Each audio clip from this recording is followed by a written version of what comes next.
All right, Mark and Grace here with the Real Marriage Podcast. And this episode, I wanted to bring up something. So I'm going to ask you a weird question. Most of the guys will know the answer to this question. I don't know how many women will. Do you know who Steph Curry is? Yeah, I do. He's an awesome basketball player. There you go. Very good. He's a good three-shot. Yeah, he's a good three-point shooter.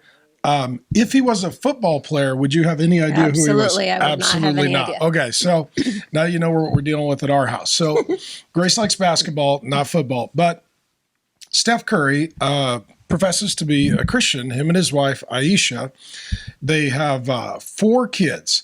Riley, 12, Ryan, 9, Kanan, 6, and a baby boy, Caius, who came here recently. So they made the news recently. It kind of blew up. I know you're not on the social media internet, but it blew up on social media because they were talking about their priorities now that they have had their 4th child.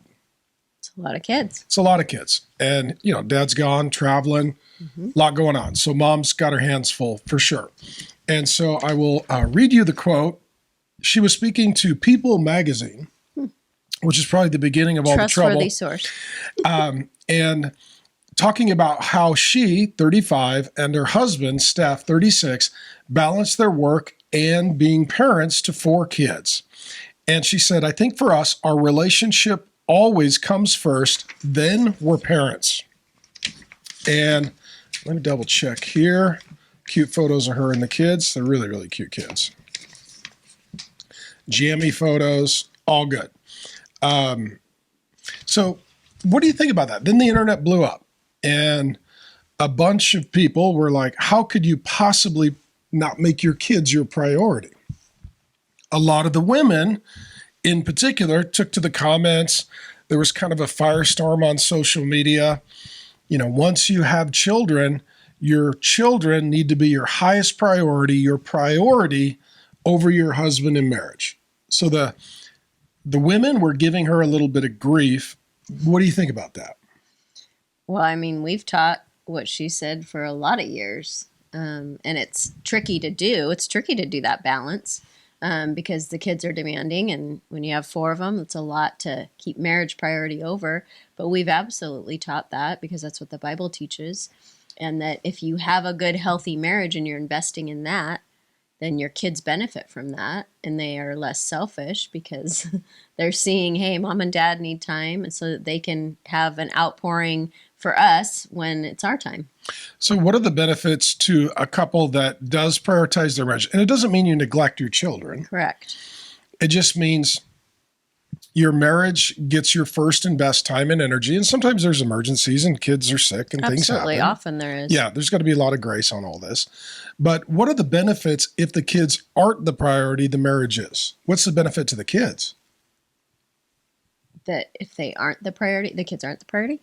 It's like I just said, like they get a healthy mom and dad because they love each other and they're investing in their relationship. And so they're taking date nights. They're doing things together. They're talking about things together so the kids can't manipulate one or the other because the parents know what's going on with each other. They have love for God, hopefully, love for each other, and then love for their kids. And it's just an outpouring of the healthy marriage. A lot of us have scars. A lot of people listening have scars from unhealthy parents, and maybe they were a good parent to them, but they had a bad marriage, so they didn't have good marriage modeling. Well, then you mess up the family system. Then, if mom and dad aren't loving, warm, and close, it creates a lot of tension and anxiety in the home. Yeah. The kids pick up on that, and some people live under the myth. Well, we really don't have a great marriage, but we really love our kids. And those are 2 different things. It's like, no, the way you treat your spouse absolutely emotionally, relationally impacts and affects the well-being of your children and the environment they grow up in. It also gives the kids a lot of security that is just kind of not something that they would probably say if you interviewed a child, but they feel more secure knowing that their parents are secure. We've had that question from our kids, like, are you going to be faithful to mom or dad? Yes, that brings security. And part of that being faithful is getting time, investing in the friendship, investing in the relationship. And so that brings a lot of security to the kids. Yeah, I'll never forget. I was coming home, driving the kids home from school, and one of the boys was just kind of sad and kind of quiet and just kind of not himself. And I was like, "Hey, what's going on, little buddy?" And he was like, well, nothing. So I pulled it out. I was like, no, what's going on? He's like, well, one of his good friends who had Christian parents who were in the Christian school, he just found out his parents are getting divorced. And this is when our kids were little. Mm-hmm. And I said, I'm so sorry. He's like, well, how do I support him? What do I say? I mean, he was really struggling. Mm. And I asked him, I said, hey, little buddy, are you worried about mom and dad ever getting divorced? Is that something that you're concerned about? Because I didn't know what was going on in his little heart. And he said, no, I don't worry about that. You and mom are best friends. Mm-hmm. I was like, yeah, mom and I are best friends. So in his heart, he knew that the marriage was the priority, and he didn't feel neglected by that. He felt protected by that. Yeah, subconsciously, he just felt safe. Yeah, if our relationship is the nest that they live in, mm-hmm. the better we're doing, the safer they are. Mm-hmm. What about setting a priority example for your kids? If you don't versus do prioritize your marriage, what are you teaching your kids about marriage and conditioning for their future marriage? Yeah, I mean, it teaches them that when they go to get married, they don't have to keep their marriage priority, and it trickles down in a negative way. And oftentimes, sadly, when marriage is not made the priority over the children, and the children are made priority over the marriage instead, then the kids' schedules, the kids' demands, the kids' desires become primary in the home. And people end up sacrificing a lot of things that they don't need to sacrifice, including their marriage. I mean, we've seen this. We've talked about this before. We've seen this with people our age and a little younger, where they become empty nesters and they no longer have a relationship with each other because they've invested everything into the kids and forgot to invest in the marriage. And so it is a tragic statistic these days. And thankfully, if that's you, you can pivot and get to know each other again and work on the marriage and enjoy your empty nest season. But that oftentimes is. And then the kids are, playing a million sports and doing a million lessons and recitals, and it all becomes more important than the marriage. And you're going that many different directions as a couple. And so it literally does divide you. And you're allowing that to happen. You don't always realize it because you're wanting to love your kids well. And you think, I'm just loving and supporting my children and what they want to do. But you have to have prayerful say over what that looks like. Well, and you can be conditioning your kids to be very selfish. Mm-hmm, exactly. I'm the center of the universe. I am the highest priority, and everyone and everything stops and orbits around me. And there's a lot of kids like that. And that is not preparing them to be good Christians, to be good spouses, to be good parents, to be good workers, or to be good friends. And so your priorities are God, then your spouse, then your kids. And we always say you should be a Christian, ideally you'd be a Christian before you get married, and you would be married before you had kids. Mm-hmm. And then, so it's God, spouse, so you and God, get into covenant with the spouse. Then you have kids, bring them into the covenant of marriage, which means that's the order of priorities. And then when your kids grow up and leave, you still have your marriage. Mm-hmm. And we've talked about this because maybe tell them what we just celebrated here recently. 37 years from our first date. So in high school. Yeah. March 12th, 1988 was our first date. Here we are 37 years later, which is wild. And all of our children are older than we were on our first date. Yes. Which is wild. And and now we have 4 grandkids, which is wild. It's awesome. But we have a lot of people that we know and love, and some of them Christians, genuine. Their marriages fell apart. They're not, at our age, they're not doing well. It's collapsing, it's cratering. Yep. And they then want to be selfish at that point. And because they've given everything to their kids, and then they want to be selfish and do whatever they want because they didn't feel like they had any freedom. But if you have a relationship with your spouse, then you want to do that with them, and it's not a problem. Well, and what we are seeing, and it's really to safeguard the marriage, is the husband can easily drift toward work, mm-hmm. and the wife can easily drift toward child raising. That's just almost in every marriage. Yeah. Because you could explain for the women, but for the man, the reason he drifts toward work, he's feeling the pressure to provide for the family. And so, like, if he doesn't, in most, homes, he's either the exclusive or primary provider. So if he doesn't get up and go to work and win at work and generate revenue, then he loses his home, his wife and kids, who knows what happens to them. They're bankrupt. They're on the street, like catastrophic. And for a man, I mean, if you can't provide for your family and you're a Christian man, you feel like a failure of a man. Furthermore, the thought of being humiliated and embarrassed in front of family, friends, coworkers, church, because you lost your mortgage, your car got repossessed, you have to move back in with your in-laws, or your wife takes the kids and moves back into her dad's house because she can't depend on you. I mean, it's horrifyingly shameful, embarrassing, and devastating for a man. Yeah. So the pressure then is, win at work, put all your energy into work. In addition, what a man gets at work, a man gets rewards. He gets a performance review that says, you're doing a good job. It's encouragement. Sometimes, the husband doesn't at home. He doesn't come home to a wife who says, thank you, I'm proud of you, I'm grateful for you, I appreciate you. And so where he's getting encouraged is where he tends to focus his energies toward work. And in addition, there's something in a man that likes to see progress. Yeah. And at work, you could see progress. When you're raising kids, it's not so Slow easy. progress. Yeah, it's slow progress. It's like, you go into work on Monday and by Friday you've checked a bunch of things off your to-do list. You go home and your kid's still picking his nose and screaming and you love him with your whole heart, but he's still hitting his sister with the G.I. Joe doll. And you're like, we're not able to really get to completed tasks in child raising. So for these reasons, I think it's difficult for a man to not drift his primary energy toward work. Why is it hard for a woman to not have her primary energy drift toward the children?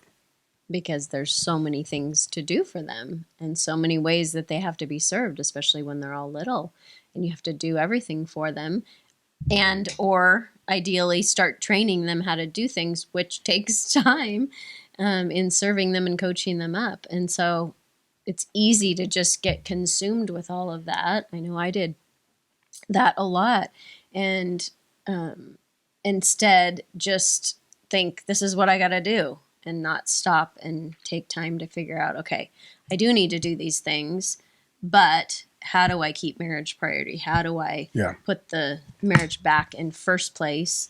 How do I encourage my husband when he gets home? How do I, check in on him emotionally, spiritually, sexually? Those are the things that help put that marriage back in priority. But we're exhausted. And so it's easy to just keep doing that and not think about ways that we need to work harder on the relationship or the marriage to, keep it going. Because these demands are little voices always, in our head. So you think Aisha Curry is correct? Yeah, that's great. And that's got to be hard with him traveling so much. Yeah, it's like a husband who's in the military. And I didn't travel as much as an NBA guy, but there were years that I was gone a lot. Yeah. A couple nights a week, during touring and travel and speaking. And I don't do that anymore. I used to go into a low-level depression before I would travel. I don't like being away from you and the kids. But again, for work, I felt like, well, if it generates revenue and it provides for the family, I overextended myself. And I would have rather been home on those nights with you and the kids for sure. And so Aisha Curry, you are correct. Steph Curry, congratulations. Your wife has her priorities in order. Congratulations. You have 4 kids. And then I would just close too with, if your kids are your priority, it is not healthy or good for your marriage. It's not good and healthy for your kids. But then as your kids grow up and they get married and they start their family, you're going to be meddling too much in their family. You're going to be over-parenting. You're going to be over-involved. You're not going to easily allow your adult children to marry, to leave their father and mother, Genesis 2:24, and to differentiate, to cleave to their spouse and start a new family. So then you're going to be still overly involved in your adult children's life, which means now you're overly meddling in their marriage and new family. And then when they have children, you're going to be involved to a degree that isn't at their invitation and isn't helpful for your marriage or theirs, because you've set a bad precedent in the family, and that is we sacrifice all the marriages for children. And so once you add grandchildren, if you're used to sacrificing for your children and their priority is out of alignment, you add grandchildren, well, now you just multiply the problem. You break the marriages generationally. You set a bad example for the children and the grandchildren. And in the moment, you may think, I'm just a loving mother or father. You may be dysfunctional, creating dysfunction for generations. So what's a good way for the husband to lead in that?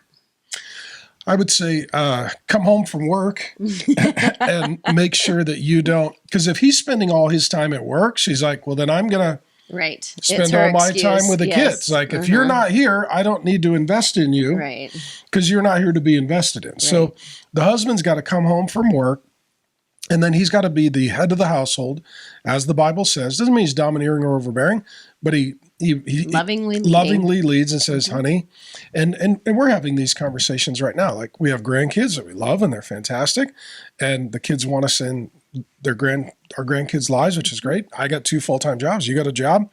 I've got 2 jobs. You got a job. Like, we're busy. Life is full.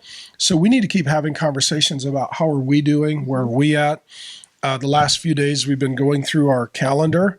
We have a weekly calendar meeting, where sometimes called a sync meeting. It's syncing up our schedules. And I'm looking at the next 4 months, a quarter, and I'm going through it with a fine-tooth comb. Like, what can we take off the calendar? What can we move to another day? How do we get our dates? How do we get our vacations? How do we get our time together? How do we say no to some things? How do we stop some bad habits? How do we take some things off our plate that worked on our plate during a season, but right now, like, we're the last priority, not the first priority? And so it's the husband and the wife agreeing that this is going to be an ongoing conversation. There's always going to be mistakes made and course corrections, but you just don't talk about it when you're frustrated in the moment. And that was some of my failure, throughout the marriages. I just wait till I'm fresh. I'm like, hey, what about us?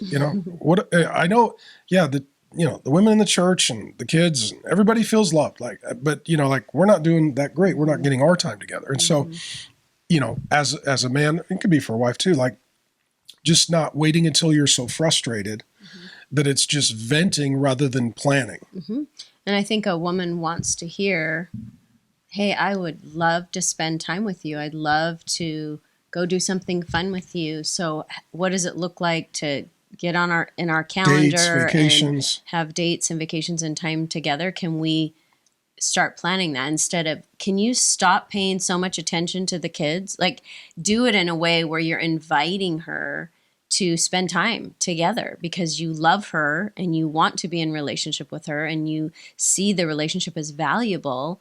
That would be my recommendation for a method of approaching this. If this is something that you haven't led well in, then say you haven't. Apologize, repent, say, I've not done a good job with this, and maybe you need to be more helpful at home. And that's something that you start to see as well. I sucked at that early on. I'm like, oh, there's chores? I should have known that with 5 children there would be. But I love serving, so I wasn't necessarily complaining. And I was spoiled. But it was something where we needed to look at it together and see, hey, how can we tag team some of this? I'm happy to take the brunt of it at home. And you are out in the workforce making all the money for us to be able to be at home and have a good home. And so I was thankful for that, but there's still things that we had to work together at home. And so approach it in a way like what you want together, how you want the relationship to look like. Don't, try and blame each other for what you're doing and not doing. And then just take an honest look at it and say, okay, what can we, like you're saying, what can we take out of the schedule? What, do the kids have to be in 5 sports and 3 musical lessons and dance class? How do we not make our life so crazy and ragged so that our relationship can thrive and we can actually enjoy being married while we have our kids and after. And I would close with this too. And that means not caving into pressure from extended family to reorient your priorities apart from God's design. Yeah.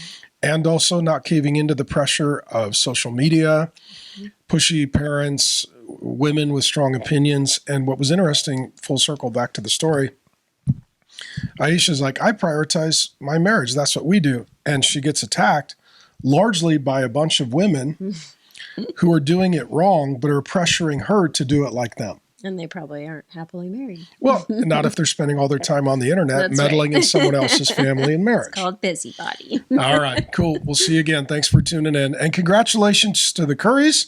You nailed the shot.